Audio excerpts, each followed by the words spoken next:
React to the new season, bro. Yeah. Hold on, let me queue up. Give me a moment. Link it. Can you what new season? Is this thing right here? Hey folks, I'm Andre, also known as Mandela. And I'm Paul, also known as Pabro. We're back with the final dev update of 2024. Today is November 8th. We just wanted to give you a warning. We will be talking about Arcane spoilers in our first section. So if you haven't finished the finale, should I skip the Arcane part? Skip to the time on the screen. Hey everyone, I'm Chad, aka McIver. I'm the seasons lead on League of Legends. And I'm Steph, aka 100-Piece Nuggets, or the cosmetics lead. This guy's on drugs, 100%. This guy's 100%. Look at his eye. Oh my god, that just hurt in my eyes. Why do you open your eyes like that, bro? In the last dev update, Medler and Pabra mentioned we're introducing thematic seasons. This guy's a psychopath. He has psycho eyes. He needs rehab. He needs more than rehab. So today, we're here to talk more about what a season is, what to expect with the theme, and what the experience is going to be like both on and off the Rift. Over the years, we fleshed out the world and regions of Runeterra, as well as various alternate universes like Star Guardian, High Noon, or Darkstar. We've highlighted these worlds in moments like summer events or narrative drops around champion releases. Now we want to take that immersion further with our new seasons. So next year, we're going to have 3 seasons, each around 8 patches long, where we're going to follow champions around different regions of We're having 3 seasons? 3 seasons? Runeterra. Each one is going to have its own theme, but we're going to have an overarching narrative that connects them throughout 2025. And each season's theme will be the anchor for most of the content going into the game as well. In the past, we've had these big releases like Swarm or Spirit of Hearthhome. They're super memorable and fun, but they're also not connected to a larger integrated moment. And in seasons, we want everything to connect together. That means things like gameplay updates, modes, mini games, and champions will mainly have a strong tie to the season's theme. We'll have a bunch of skins that celebrate that seasonal theme, but we'll also continue to invest in a wide variety. Wait, is it a seasonal theme or is it like season reset? Of skin lines that are unrelated to the season as well. So expect to see cosmetics celebrating Lunar Revel or things like bees. Ultimately, our goal is to immerse you in the parts of the world that you're visiting from the moment you open the client to the moment you see the victory screen and everything in between. So enough tiptoeing around it. We know that you want to know what Season 1 is. So for our first ever season, we are headed to the land of strength and domination, Noxus. Hey everyone, I'm Riot Froxon, lead gameplay designer for League. And I'm Riot Oberon, project lead of the Summoner's Rift team. Next year, when you step onto the Rift, it'll look a little bit different than you're used to. We want seasons to be a way you can immerse yourself in League, especially when... Oh, that was one of the leaks. Oh, that was one of the leaks as well. They're talking about it. ...you load onto the Rift. So one of the leaks was... He explains it. A preview of some of the updates you can expect in Season 1 of 2025. We're headed to everyone's favorite region of fierce fighters, cloak and dagger magic, and strength, above all. Prepare to be... decimated! Bro, can we just fire the new people, bro? Like, can we stop making them, like, they're mad corny. They're actually so fucking corny. Word to everything, like, they're mad corny. Do people even laugh at this shit? It's the same shit with that bald-head ass freak when he was doing shit like that, you know what I'm saying? When Freak kept saying puns and just laughed at his own joke. They're mad, like, they old heads, bro. Like, old heads, they don't understand, like, that shit is not funny. Beyond the Noxian invasion of the map.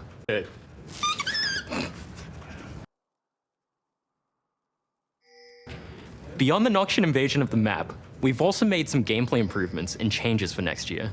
First, it wouldn't be a new season without an overhaul to the item system.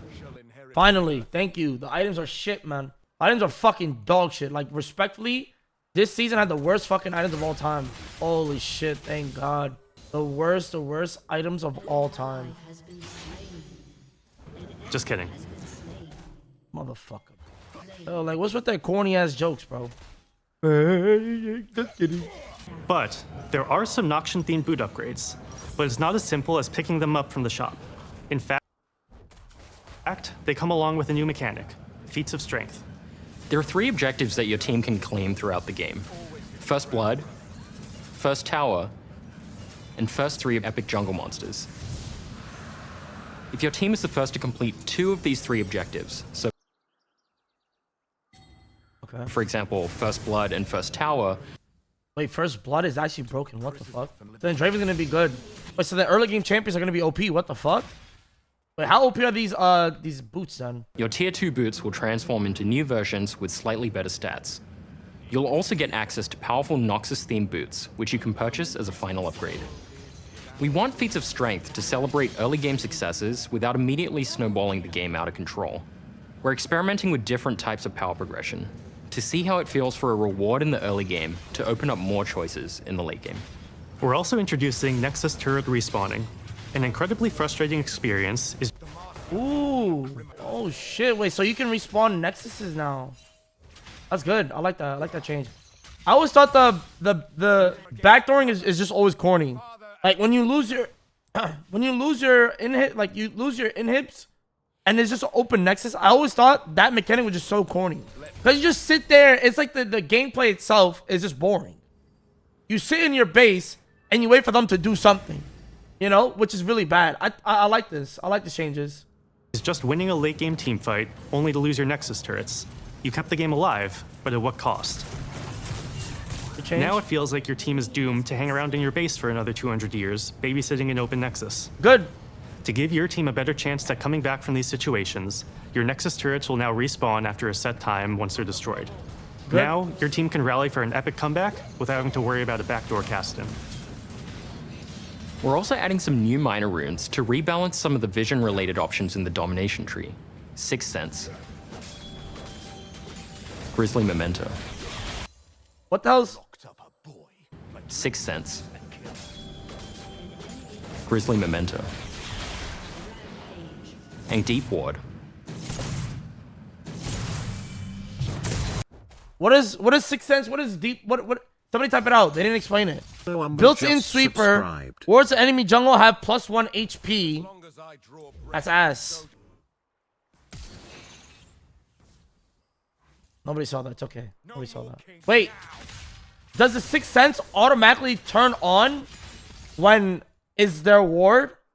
Is that what it is? That might be good. Okay, that might be actually a good one. That might be a good one. I'm not gonna lie. Addition to the sorcery tree called Axiom Arcanist, which makes ultimates more powerful. We also couldn't resist changing items just a little bit. So we're adding some small scope adjustments to tank items and adding a new item called Bloodletter's Curse. Well, new-ish. It'll look familiar if you've spent time in Arena. But if you haven't, Bloodletter's Curse reduces the target's magic resistance from repeated spell hits, which is sort of like an AP version of Black Cleaver. Finally, let's dig into the biggest... AP version of Black Cleaver. Okay. Oh, they're buffing mages. We're buffing mages. All right, lovely. Hopefully I see any ADC updates, no? update of the season, Adakon, Bringer of Ruin. The new epic jungle monster is... This is also part of the leaks. That was part of the leaks, by the way. So they talked about 2 of the leaks so far. The jump immersing yourself into the game. I'm not gonna say what happens. That is like more like a cosmetic thing. That was one of the leaks. And then the new objective is one of the leaks as well. Is drawn to death and destruction. He will spawn only once at 20 minutes on either the top or bottom side of the map, whichever side has seen the most champion damage and kills by 14 minutes. To signal where he'll make his entrance, Adakon's arena will spawn, adding new permanent walls to that side of the map. Adakon's dark influence will also cause blood roses to grow periodically in the areas where champions have been killed. More death means more roses. Okay. Blood roses drop bloody petals for your entire team, which stack any number of times and last through the entire game. For each petal collected, your whole team gains a small experience and power boost, so if you see one, grab it. Adakon has 2 forms, Ruinous and Voracious. Higher action games spawn Ruinous Adakon, who you might want to fight up close and personal to avoid 8k damage on 14 minutes? That's like a mini Baron. How the fuck you don't have that much what the fuck? Is that not a lot? his constricting rings of damage, which creates the perfect chance for an ace and a steal. At 20 minutes? So it's basically... what happened with Baron? Baron is at 20. Killing Ruinous Adakon grants bloody petals to the team who kills him and spawns a grove of blood roses in the area for anyone to collect. Voracious Adakon spawns in lower action games. He does less damage to his enemies, but as his name implies, is hungrier. As his health gets lower, he gets an increasingly more powerful drain ability based on missing health. The team who takes down Voracious Archon gets a one-time rebirth buff, similar to Guardian Angel. So now you really have a reason to force that team fight. What the fuck? What the fuck? You get a GA from... That's OP. We're introducing Wait, is it just like a one-time use? It's Akshan W. I think you respawn in the base, one-time use. Wait, so do you respawn in the base or you just stay in that spot? Oh, so you come back to the base? That's still strong? Wait, is that the only thing that it gives or what? Is that the only thing that it gives? Yes? Oh, they're trying to make the game like heavily early game. Because games now are very like stalled out. So they're trying to make it back to mid game and early game. That's a good like early game buff. Yeah, it's good for Drake. Like all these changes are good for early game. Why are you acting surprised? Because they didn't tell me the details of like what the changes would be. They only thing I knew was that they're gonna be a new objective, and that it's gonna be like the way it spawns, and like that's the only thing I knew about it. But like the actual thing, like the effect of it, I didn't know about that. So early game is gonna matter a lot. I'm pretty sure it's gonna spawn bot lane more now, because bot lane is where it's most active. No, do you know anything else that's not out yet? Yes, I also do know. So far, two of the leaks have been told. Only two. The immersing one and the objective. 20-minute Baron is pretty tough to get, so we're moving Baron's spawn back to 25 minutes and providing another mid-game macro option in the form of Otacon. Second, based on how Otacon plays out each game, we hope to see more different and interesting game states in both mid and late game. And we feel that designing an objective whose spawn location, form, and rewards are decided by how you play should make each game of League feel more varied. Our goal is for every gameplay change to make League better. That's cap. They don't, bro. Riot does not give a fuck to make the game better. If you make the game as balanced as possible, that's not good for them. That is really bad for them. Business-wise, that's really bad. Stable is not good. They need to make the game unbalanced to have like a good business, to have a good business. That's the whole point of it. Better doesn't mean balance. They need to make it unbalanced as possible. Smartest times to take? What do you mean smartest times to take? As we move to seasons, this remains the same. So these changes were designed for the long term. That said, we'll keep an eye on how they're landing and make adjustments if needed. But for now, Archon and all the other updates are here to stay for good. We can't wait to see how these go as you start your climbs next year. As part of building seasons, we took a look at how rewards would be part of the overall seasonal experience. That led us to updating our reward systems. That means things like event passes, champion mastery, honor rewards, etc. We felt that this was a great time to address some problems that have built up. We're going to dive into those details, so bear with us. First, over the years, these systems have become needlessly complex. With an excessive number of currencies, unnecessary steps to craft and claim rewards, overlapping loot types, we could go on. I've been given some key fragments that you have to then craft into a key that you pair with a chest, that you open up to get another key in a chest and some essence that you open up to get a skin shard that you pair some orange essence or reroll to eventually get a random skin. That sort of level of unnecessary complexity going on. Secondly, those systems are all scattered throughout the client. What you can earn, how and where you track it, etc. sucks. And third, events and the rewards being only sometimes available make some moments less rewarding to play League. So, here are some of the changes we're making. There will always be a battle pass active, with both a free and a paid track, with the price the same as an event pass today. You'll get pass rewards through the tracks, meaning we're removing the event tokens and shop. There will be 2 passes per season, with them tying into each season's thematic. That means most of the rewards will reflect what's going on in and around the game, and fewer random rewards. We'll have the same number of passes per year at 6, with a longer average duration per pass. We're also moving I realize like, every game now, like they realize how OP battle passes are to like make money. Like they took that from Fortnite. That's why Fortnite is like one of the most game with the most amount of money. It's genius. Bro, battle pass was like the best thing they've ever added. Most of our scattered reward systems to the free track of those battle passes. So, most rewards will now be in one place, with systems like Honor and Champion Mastery feeding into the pass. For example, having a high Honor level will give bonus to past experience earned. You can earn 12 skins per year with the free pass. Half of these skins will be themed to the season you unlock them in. we'll also be simplifying the loot and crafting system. Orbs will always be available, so Masterwork chests, for example, will get phased out since they serve such a similar purpose. Overall, we want the pass to be the core vessel for how you track and earn rewards. If you choose to buy the paid version, we also want it to be very clear what you're getting and how to make the most of it. How come League doesn't like partner with like rappers or like art actors or shit, like anything big to make it like interesting? You know what I mean? Like Fortnite, they have like John Wick skin, Travis Scott skin, shit like that, you know? Fuck no, ew. They literally do. Like what? Shut the fuck up. Okay, everybody does not want that. Bro, I thought it would be like a good idea. That's like a good way to make money. Like LeBron James or Michael Jordan. Michael Jordan Darius skin. Tell me that wouldn't be heat. That would literally be heat. Michael Jordan, Michael Jackson, Kobe Bryant Carter skin. You guys are terrible, bro. You guys are retarded. Osama Bin Laden Zig skin. Obama Lucian skin. Imam Curtis. Joe Biden Zillion. Joe Biden Zillion. Hamza Graga skin. Fuck you. 9/11 Corky. Now, these elements have a ton of moving parts to them. There's a lot more details than what we've talked about just here. We'll cover that all in the dev blog that's out right now. Switching gears a bit, I want to talk about another change for next year that isn't quite tied to seasons, but instead by feedback from all of you. Ranked resets. These have been a topic of a lot of conversation in recent years, particularly when it comes to feelings around how often you want to restart your climbs, how fast a climb should be, what feels rewarding versus what feels like a grind, etc. And looking back, we don't think 12 resets a year has been the right call for League. So, we're moving to 6 per year. What? Even you look at his face. Even he knows you're a retard. He's looking at it. Brother, you're retarded. Brother, you're retarded. 30 seconds. You're retarded. Are you serious? You can just tell. He's not happy with it.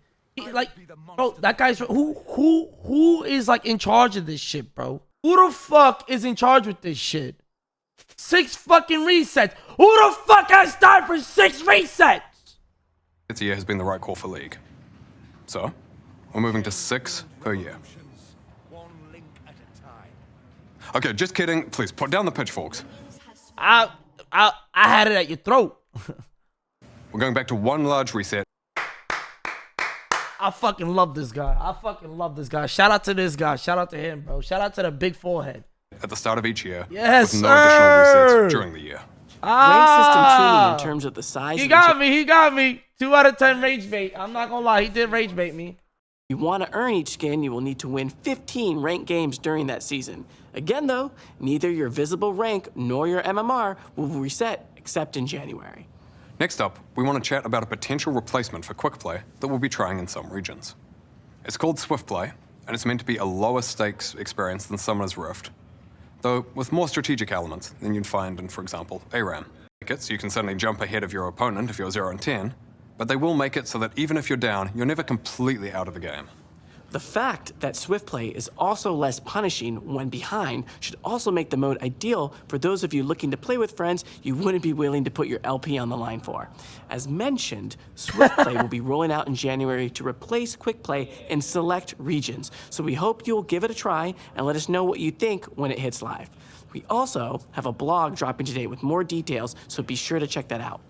And last, but hopefully not least, we've got some changes coming to the practice tool. Over the years, you've told us that it's a useful but somewhat limited way to get better at League.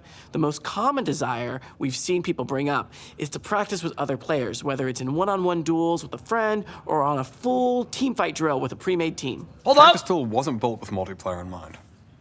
And we've had some questions about how League could be a lot less fun if the optimal way to get better is to spend almost all your time in practice tool rather than playing real games.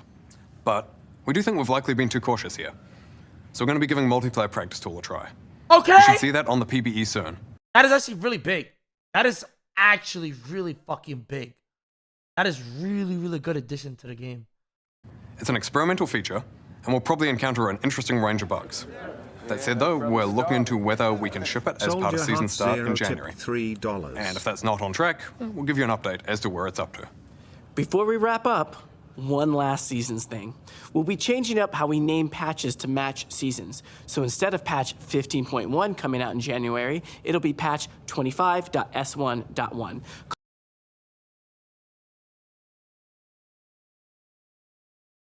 Calling out the year, season, and patch The year, the season, and the patch number. Okay. number. Season 2 will then kick off in patch 25.s2.1. You get the idea. Okay, that is it from us today. The next time you hear from us will be in January, at the start of the season.